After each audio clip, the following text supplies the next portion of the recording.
So they had a sarcophagus that they were trying to put him in, his body in, right? After he was laying in state, and they wanted to put him into the sarcophagus during the ceremony. Well, while they're doing it, it's not fitting. So they're like, well, let's force William the Conqueror into this freaking sarcophagus. Oh, no. And his belly exploded. Oh, everybody no. left. Everybody left the church because they said that historians write about how bad the stench was from his decaying innards. Hey, welcome back to another episode of WTF History. This is episode 2, and I believe that our theme today. I'm here with my fellow presenter, Mike Gatto. Hey, Mike, down there, down in LA. Well, I'm up here in Sacramento. Our theme today is going to be royalty. Am I wrong, Mike? We're doing some strange facts about European kings. And again, we want you to, in the comments after we're done, so short little vignettes, tell us which historical facts made you say WTF. Which one of these was more mind-blowing to you?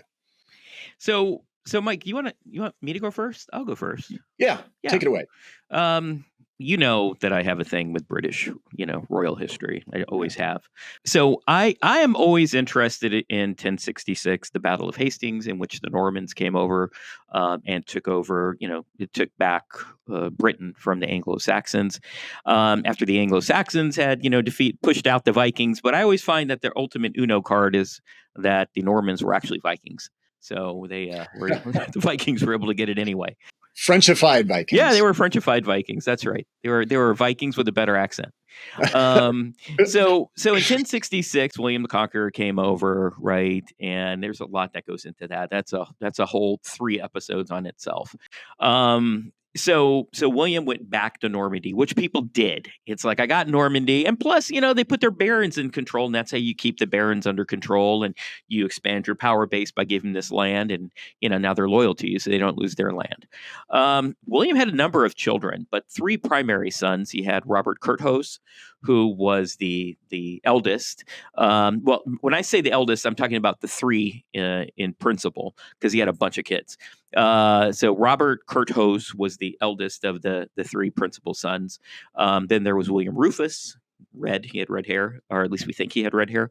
And then the third one was the youngest, who was born after he became king, was Henry. If you're visioning a warrior king, that was William the effing Conqueror. He was a warrior king. He was big. He was stout. He had the personality. I picture him eating the turkey legs with a hand and laughing and then chugging down wine, mead from a big iron cup. I mean, that was William the Conqueror, right? Sure. And, echoing throughout these stone halls in Normandy.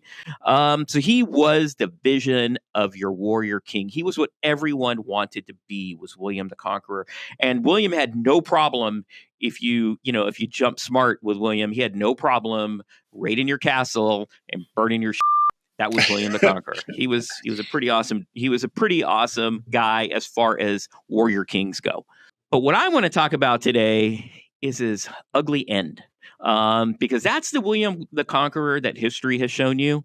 But there's William the Conqueror's final days were not so great. And that's what I'm going to talk about, Mike, if I may.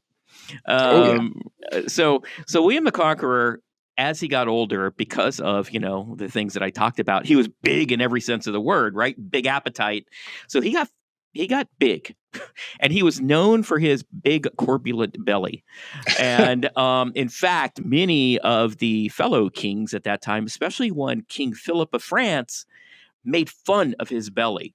And one of the historians talks about Philip I insulted William by saying, he's lying in bed, like a lady having just given birth, because, he had trouble walking around with that big old belly. So those insults got back to William the Conqueror while he was literally lying in bed, because he did lie in bed. There was truth to what King Philip had said. William the Conqueror liked to lie in bed because it made his belly spread out, so he didn't look as fat. So William the Conqueror heard about this, and he was like, no, you're not gonna talk about me like that."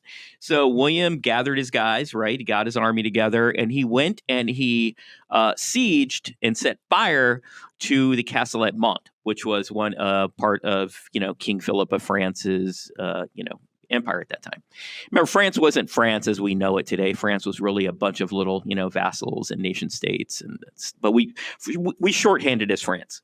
And so, William got back, at King Philip, and he was feeling good. And here was the problem, though. He had to get back to Normandy. He had to get back to where he lived, right? And so his horse jumped a ditch. Unfortunately for William the Conqueror, his belly protruded out so far into the saddle that when the horse came down awkwardly, the pommel in the front of the saddle hit him right in the gut. And what it did is it exploded his innards. And he didn't know it at the time, right? At the time, it just really hurt.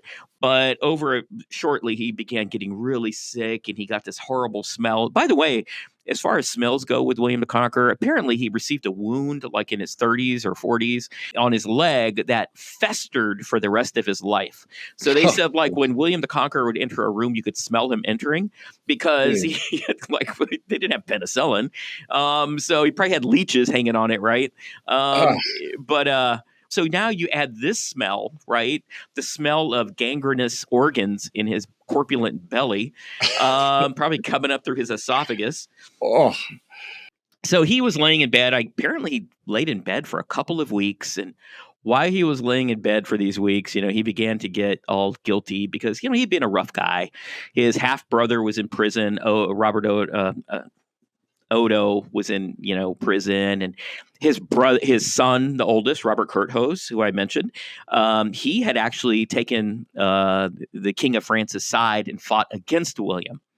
But as he laid there, he was like, I need to make amends, and I need to, he released his half brother from prison. He, told Robert that, hey, I'm sorry, I'm going to make it up to you. We're going to be good. And he began, giving out land and doing all those things. So around his bed, William Rufus was there. The Henry was there. The landed gentry were all there, and some abbots. But as he lay there, people started to kind of, Robert was not there because he was with the King of France.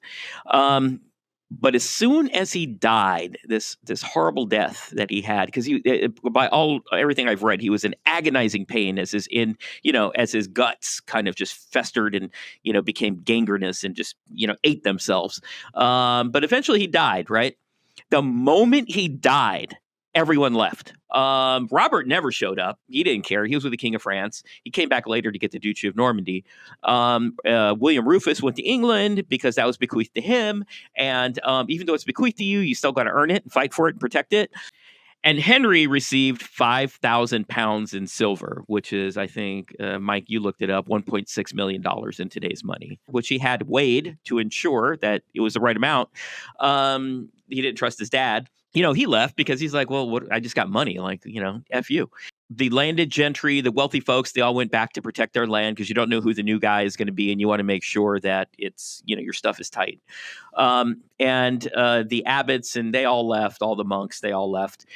The servants stole everything. It was like Black Friday. Oh, no. The servants took everything. Everything you can imagine in the house was taken by the servants and all the other folks that worked in the home.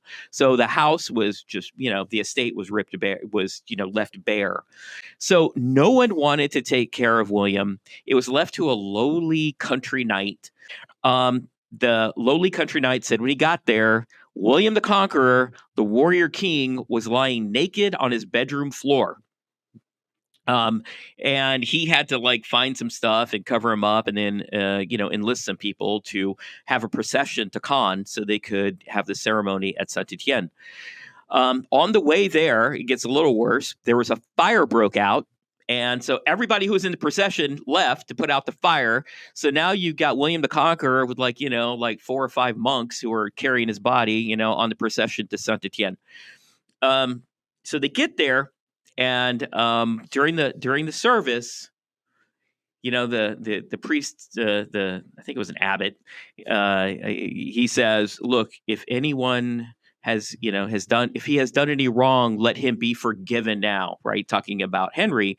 And someone stood up and said, oh yeah, he did wrong. This is my family's ground. And he took it from us when he was a duke and he never paid us. So yeah, he did us wrong. I'm not going to forgive him that. He owes us money. This was like during the service for William the Conqueror. And so they had like an immediate hearing on this. And they came up with the idea that he was going to be paid. So they paid him right there, right? It's not over yet, though. William the Conqueror, the great warrior king, his burial service was stopped by some, villain who wanted to get paid for his land that he's stolen. His body was, creeping along the road because there was a fire and it was naked. So none of his fine clothes were even on it. And then they got him in. Now, remember, William the Conqueror on his own was a really big guy. But when you add all of the gaseous fumes in his belly that have been fermenting, right, for weeks now, it gets a little worse. So they had a sarcophagus that they were trying to put him in, his body in, right, after he was laying in state, and they wanted to put him into the sarcophagus during the ceremony. Well, while they're doing it, he's not fitting. So they're like, well, let's force William the Conqueror into this freaking sarcophagus. Oh, no. And his belly exploded. Oh, everybody no. left. Everybody left the church because they said that historians write about how bad the stench was from his decaying innards.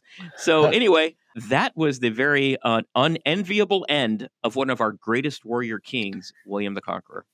So the theme of your vignette could be sic transit gloria, right? Fame is fleeting, and also how, I guess, sort of oddly fitting end for a guy who was just such a right? A guy who probably lived life so awful. So maybe my little OMG fact or WTF fact will be just the opposite of that.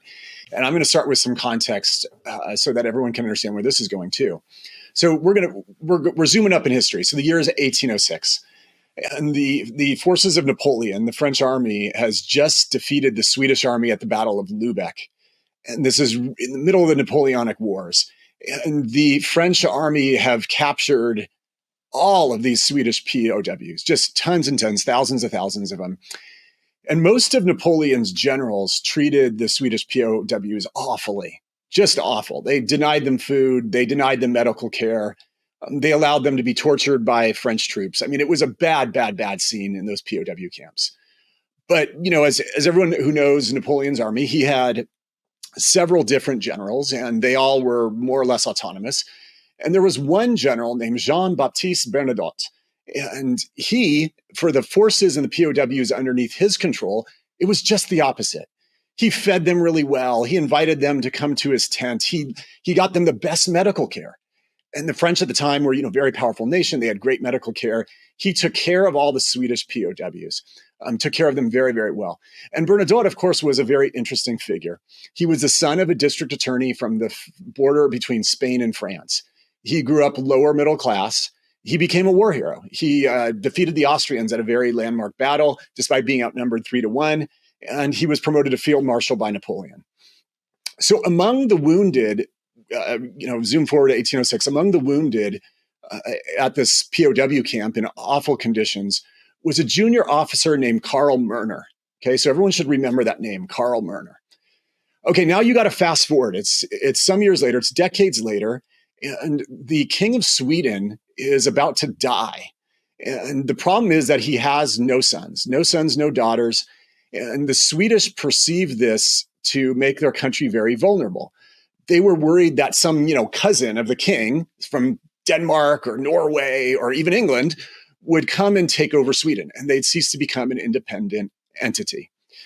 So the Swedish parliament debates for months, who should we name as king? They've got the power to name the king.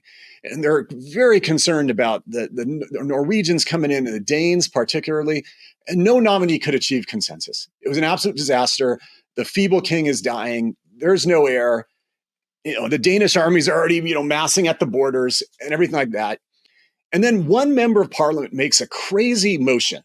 He says, let's make an obscure French general the king of Sweden. And he says, well, this guy, he's close to Napoleon. He's close to France, which is the superpower of the day. He's a great military leader. He's willing to convert to Lutheranism. And he's a really good guy. Let's make General Jean Bernadotte king of Sweden. And everyone says, this is crazy. This is crazy. This is nuts. This is stupid. This is crazy. They debate it for months and months. But at some point, this motion to make Jean Bernadotte the king of Sweden passes. And by the way, the person who introduced the legislation was a retired soldier named Karl Murner. He was one of the POWs that Jean Bernadotte had treated kindly during the Battle of Lubeck. And Jean Bernadotte becomes king of Sweden. The son of a district attorney from the border of Spain and France, grew up lower middle class. And would you believe that his family still holds the Swedish throne to this day? No. The current king of Sweden is Jean Bernadotte's great-great-great-great-grandson. And you've got this obscure Spanish-French family. And by the way, they're dark. They're as dark as David or me. And they're the kings and queens of Sweden, of all places. The moral of the story, right, is be nice to people. Oh my God, so true. So you true. never know what could happen. I mean, when he's taking care of these POWs in 1806, and they're all starving and stuff, and he invites this young lieutenant in his tent, and he's like, hey, have some food, you get taken care of, everything like that. Decades later, this lieutenant had run for Parliament of Sweden and made the motion to make him the king of Sweden. I mean, ennobling this guy's family for generations, and they're still the kings and queens of Sweden. Dude, that is a great story, and it is a great lesson that I have learned the hard way in politics. Yeah. Is in a world like this, right? In a political world, you need to be nice to everybody because everyone always pops up again somewhere. And this is that was a good story. I really appreciated that. That was good. That's a good lesson. That it really is. Well, if you like the show, please let us know in the comments. And again, we would love it if you would go to the comments and just let us know, who do you think had the story which made you say, what the you could say it because one of us was so full of errors, likely me. But whatever, I don't care. Say what you got to say. So we love having you here. We hope you had a little bit of fun with us. We hope you learned something, and we hope we made you say WTF on something that you learned. So we'll see you next time. Thanks, Mike. Thank you. Hey, if you like what you hear, like and subscribe. It really means a lot, and we would love to have you coming back every week. Thank you.